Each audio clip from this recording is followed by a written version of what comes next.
क्योंकि सीपीयू को high ampere की जरूरत है, हाई वोल्टेज की जरूरत नहीं है। लेकिन ये करेगा कब, ये सब करेगा कब, जब इसको VDD मेन 4.2 इनपुट मिलेगा। क्यों स्केमेटिक जरूरत है, या स्केमेटिक आपको समझना जरूरत है। डेली हर कोई एक एक सेक्शन पढ़ सकते हैं, क्यों इसकी जरूरत है आपको समझो। अब ये जो VDD है आपको किसकी बग के लिए हो रही है, ये A9 नंबर जो बॉल है। अब इसकी जो ग्राउंड है, इन दोनों ग्राउंड में से आपका कोई भी एक ग्राउंड निकलेगा, चलेगा, क्योंकि उसमें से एक चाहिए। अच्छा, ये दोनों ग्राउंड दोनों निकल गया तो चलेगा? इस सर्किट को देखे। अच्छा, हर एक बग के बनाने के लिए अलग अलग VDD भी एंट्री हुआ, एंड हर एक के लिए अलग अलग आपके ग्राउंड है। क्यों स्केमेटिक जरूरत है, या स्केमेटिक आपको समझना जरूरत है। डेली हर कोई एक एक सेक्शन पढ़ सकते हैं, क्यों इसकी जरूरत है आपको समझो। अब ये जो बेसबैंड PMU है, कौन सी बेसबैंड PMU, ठीक है, ये लगाया गया हमारे एप्पल के अंदर क्या है, कितना CPU है, 2 CPU है। इसको आपको बग्स पैदा करने के लिए, और खुद को इसको एनर्जी चाहिए इसके लिए। समझ में आ रहा है? अब इसको चलने के लिए सबसे पहले कौन सी वोल्टेज की नीड है, कौन से वोल्टेज की नीड है सबसे पहले? एक तो PMU टू BBPMU रीसेट। क्या लाइन का नाम है? PMU to BBPMU reset. जो आएगा कहां से? Through internal. आप आकर चेक करेंगे किसी भी बेसबैंड सर्किट में, ये आपका लेयर है, लेयर के थ्रू अगर आप देखेंगे आपका पावर, ये पावर IC से आपका यहाँ पे लेयर में आएगा। अगर आपका लेयर प्रॉपर नहीं लगा या यहाँ पे शॉर्ट हुआ, बात समझ में आ रही है, तो आपका क्या नहीं आएगा, आपका बेसबैंड। तो सबसे पहला रिक्वायरमेंट जैसे है पावर IC एक 1.8 देगा। क्लियर बात हो गई? Yes sir. नेक्स्ट है, क्या ये इसकी रिक्वायरमेंट कंप्लीट हो गया? नहीं सर। ये एक प्रकार पावर IC है, जैसे हमारे मेन पावर IC। आप अगर देखेंगे हमारा जो मेन पावर IC, इस CPU को चलने के लिए हाई वोल्टेज की जरूरत नहीं है। क्या चाहिए? High ampere. आप लोगों को आवाज आना चाहिए, एम्पियर। अब एम्पियर कैसे चलता है, एम्पियर कैसे बनाता है, हमको पता है। सबसे पहले कौन सी बग की जरूरत है? Bug zero. अगर आप देखेंगे तो सबसे पहले जो आपका ये वाला बग जीरो है। Yes sir. बात समझ में आ रही है? कुछ जगहों पे जरा जूम भी करना है ना, बग जीरो। अब ये जो बग जीरो है, अगर हम स्केमेटिक में अगर हम लोग इसको देखते हैं खोल के, या हम लोगों ने देखे, सबसे पहला जो एम्पियर प्रोड्यूस होता है कितना होता है? ये आप लोग 15 एम्पियर। बात समझ में आ रही है? अब हम लोग उसमें देखे, लेकिन ये बग चलेगा कब? जब इसको अलग अलग क्या मिलेगा? VDD मिलेगा। तो पावर IC के अंदर आपके जो VDD एंट्री हो रही है अलग अलग, और हमने पूरी डिटेल में इसको देखे। हालांकि आज हमारा पावर सेक्शन नहीं है, हमारा नेटवर्क सेक्शन है। अलग अलग हम लोगों ने देखे कि अलग अलग जो बग एंट्री क्यू 4.2 जो एंट्री क्यू हो रही है अलग अलग बग्स के लिए। समझ में आ रहा है? Yes sir. सेम उसी तरीके से आपको यहां अगर PMU में आएंगे तो ये भी क्या बनाता है? बग बनाता है। Yes sir. अब ये आपको जो बग एंड LDOs बनाएगा, इसको खुद को चाहिए वोल्टेजेस। Yes sir. इसको खुद को क्या चाहिए? वोल्टेज। इनपुट चाहिए। तो पहला इनपुट हमने देखे 1.8। अब यहां काफी सारे लोग कंफ्यूज, या आप लोग कंफ्यूज होंगे कि भाई और एक वोल्टेज की जरूरत है जिसका नाम है VDD मेन, जो टाइग्रिस से नॉर्मल एंड्रॉइड के अंदर VPH बोला जाता है, ये आपका आ रहा है। अब ये जो आ रहा है, ये कहां से आ रहा है? इंटरपोजर से आ रहा है। इंटरपोजर से आ रहा है ना, लेयर से एंट्री कर रहा है। अब यहां अगर हम लोग देखें इसकी स्केमेटिक सर्किट, तो कैसे? अगर आप यहां पे देखेंगे, आप अगर इस सर्किट को पढ़ेंगे, यहां हम लोग थोड़ी सी ओपन करते और इस जगह पे थोड़ा सा चेक करते हैं, प्रॉपर आप देखना तो आपको क्या आएगा, समझ में आएगा पूरा। ठीक है ना? ओके, तो क्या सर्किट है पहले ये देखते हैं हम लोग। यहां सबसे पहले बेसबैंड CPU को कितने पार्ट में डिवाइड किया गया, कितने पार्ट में दर्शाया गया? 13 पार्ट में। मतलब एक एक पार्ट करके टोटल कितने पार्ट है?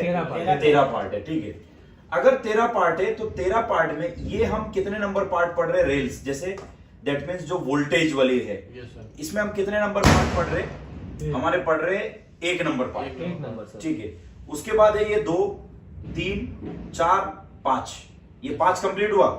हो सकता है यहां पे भी हो, अभी जैसे 7 है, ठीक है ना, 7 है, यहां पे भी हो, अपना 10 नंबर है, ऊपर भी हो सकता है, ये बेसमेंट पीएमयू है ना, Yes, sir. 13 है, 12 नंबर है, यहाँ पे 9 नंबर है। समझ में आ रहा है या नहीं आ रहा है? Yes, sir. ये सारे पार्ट में डिवाइड किया गया है। लेकिन मुद्दे की बात है, हम अगर चेक करें 1 नंबर पार्ट को, ठीक है, हम लोग कौन सा पार्ट चेक करें?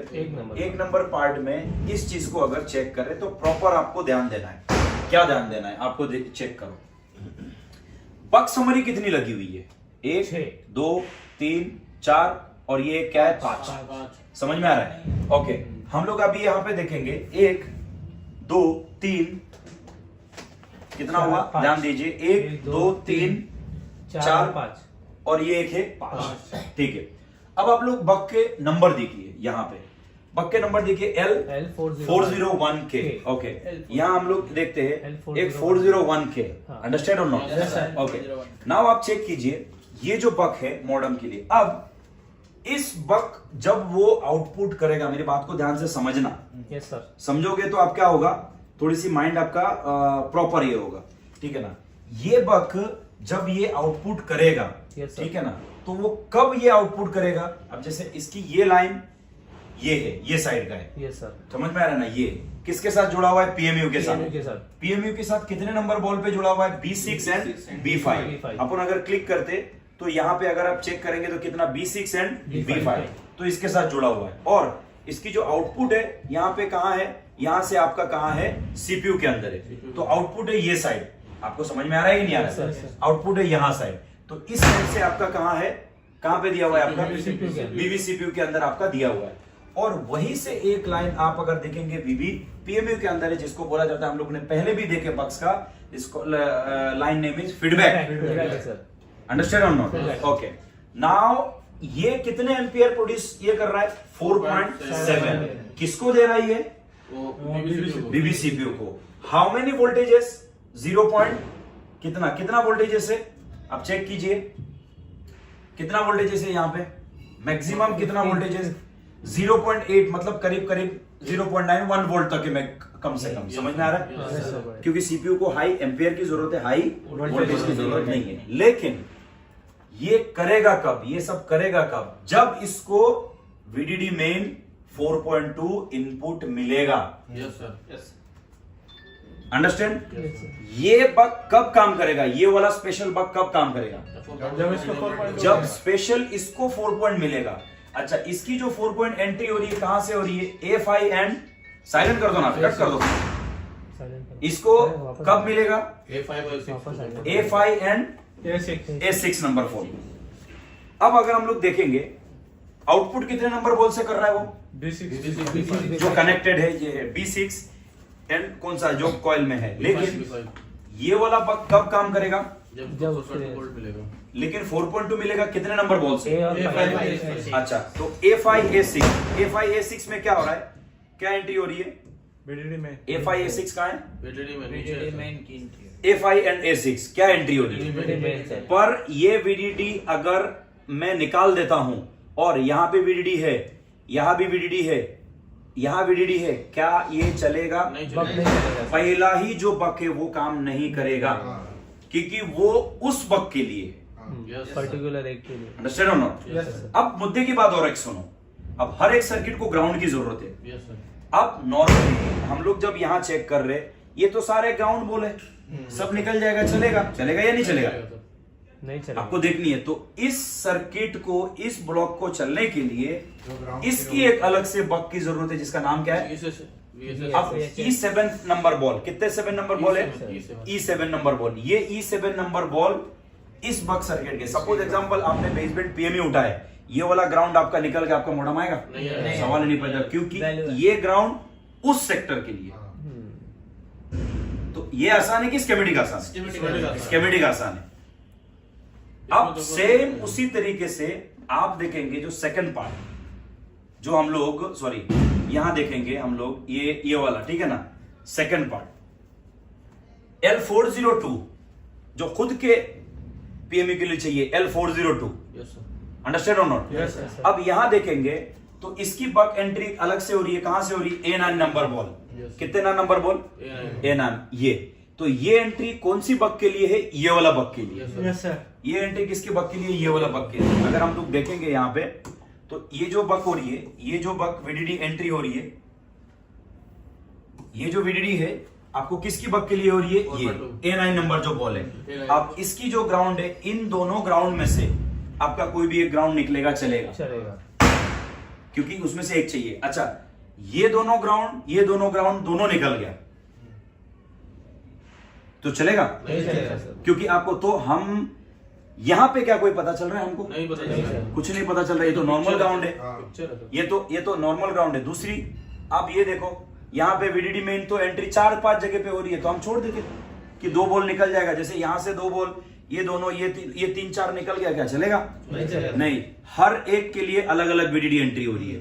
तो वीडीडी एंट्री कहां पे हो रही है? कितने जगह पे हो रही है? 1 2 3 4 5 6 जगह से हो रही है। जगह से हो रही है। समझ में आ रहा है? तो यही एंट्री अलग अलग जगह पे देखो कहां है। 1 2 3 4 5 तो इधर ही है। Yes sir. समझ में आ रहा है? Yes. अब अगर बॉल चेक करेंगे, हमने A6 एंड A5 मिल गया था। Yes, sir. सबसे पहले कौन सा बग के लिए? ये A6 A5। Yes, sir. A9 मिल गया हमारा सेकंड में। Yes sir. उसके बाद कितना है? H9। H9 कहाँ है? H9 नीचे H9 इसके लिए मिल गया हमारा। उसके बाद E9 उसके बाद मेन एंट्री हो रही है। उसके बाद E9 उसके बाद कौन सा बचा है? A1 हमारा कहाँ बचा है? A1 yes sir. ये किसके लिए बचा है? A9 जो वीडीडी उसको मिल रहा है किसके लिए? 2 एम्पियर जो प्रोड्यूस ये करेगा, 1.8 वोल्टेज है, लेकिन इसमें जो आउटपुट करेगा, लेकिन इसके अंदर जो A1 जो वीडीडी एंट्री हो रही है कौन सी कॉइल के लिए है? 405। और 405 कौन सा है? इसके लिए। समझ में आ रहा है कि नहीं आ रहा है? Yes, sir. तो आपका जो वीडीडी बचता है, खाली बचता है आपका G3, तो वो किसके लिए? वो भी हमको देखनी है। तो इसके अंदर आपके जितने भी वीडीडी एंट्री हो रही है वो डिफरेंट हो रही है। लेकिन अगर हम इस सर्किट को देखें, अच्छा, हर एक बग के बनाने के लिए अलग अलग वीडीडी भी एंट्री हुआ एंड हर एक के लिए अलग अलग आपके ग्राउंड है। अंडरस्टूड और नॉट? Yes sir. तो क्या हमारा ये जो देखना और ये देखना में फर्क है या नहीं है? बहुत फर्क है। बहुत फर्क है। स्कीमेटिक आपको समझनी पड़ेगी, सर्किट समझनी पड़ेगी। ग्राउंड किस तरीके से इंपॉर्टेंट है, कॉमन बॉल किस तरीके से इंपॉर्टेंट है, आपको इस स्कीमेटिक के थ्रू आपको वेरी इजीली आपको समझ में आ जाएगा। हर एक क्या मान के चलो, अब जैसे मान के चलो बेसमेंट आप बना रहे हो, बेसमेंट पीएमयू आप उठा लो। बेसमेंट पीएमयू उठाने के बाद बिना ग्राउंड रेजिस्टेंस चेक करे बेसमेंट पीएमयू आपको अगर लगा रहे हो तो आपको प्रॉपर तरीका नहीं पता। क्योंकि अगर आप बेसमेंट पीएमयू उठाने के बाद आपने अगर प्रॉपर अगर ग्राउंड रेजिस्टेंस वैल्यू या जीआर आपने अगर चेक किए तो आपको कितने सारी चीज, अगर इनमें से कोई भी लाइन शॉर्ट है, सारे क्या हो जाएगा आपको पता चल जाएगा। इसमें आउटपुट में या इनपुट में आपको क्या पता चल जाएगा?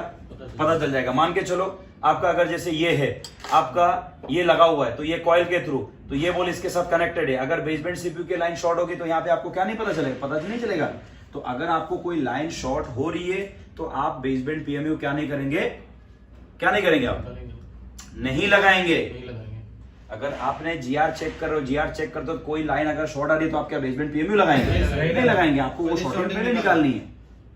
तो पहली बात तो आपको इस सर्किट को आपको पूरी तरीके से समझना है कि यहाँ पे सर्किट कैसे काम कर रहा है, इसको अलग अलग बक्स की कैसे जरूरत है। जैसे हम लोगों ने वहां पे पढ़े थे कि इसको भी, तो ये सेक्शन को समझना आपके लिए, मतलब बोलते हैं ना, एक समझ तरीके से आपको समझना पड़ेगा, तरीके से कि कितने जरूरत है। हर एक सर्किट को मैंने स्कीमेटिकली आपको समझाया यस सर। किस तरीके से उसको काम करता है। तो अभी आप देखेंगे ये सर्किट को आगे किस तरीके से और क्या क्या देखनी है। पहला, ये जस्ट खाली पहला स्टेप है, आगे तो बहुत सारी चीज और बाकी है कि आपको क्या देखनी है। इनमें से कोई कॉइल खराब हो गया, इसकी हेनरी खराब हो गया, आपको यहाँ पे सारी चीजें आपको टोटल क्या किया हुआ है, लिखा हुआ है। इसमें से अगर कोई लाइन शॉर्ट हुई है, यहां से आपको कोई लाइन शॉर्ट हुई है, तो आपको ये चीज पता नहीं चलेगा, आपको चेक करनी पड़ेगी तब पता चलेगा। आप फ्लैश कर देंगे या आपने चेक नहीं करेंगे या मीटर आप नहीं मारेंगे या आपको मल्टीमीटर मारना पड़ेगा। और आपको मल्टीमीटर मारने से पहले समझनी तो पड़ेगी ना, मैं मारूं कहां पे, मीटर से चेक कहां पे करूं। अंडरस्टैंड? तो उम्मीदें कर सकते हो आपको चेकिंग पूरा, फर्स्ट ऑफ ऑल किस तरीके से एंट्री हो रही है और किस तरीके से वोल्टेजेस की जरूरत है। अब ये जो कहानी है लेयर पे, अगर आपने लेयर प्रॉपर भी नहीं लगाया तो भी ऐसा होगा, यस सर। होगा कि नहीं होगा? Yes, sir, होगा। ये सिंपल सी चीजें आपको समझनी है। उम्मीद है आप सिस्टम से इस तरीके से काम करेंगे और स्केमेटिक को आप रीड करना थोड़ा सा सीखेंगे। क्लियर? Yes sir.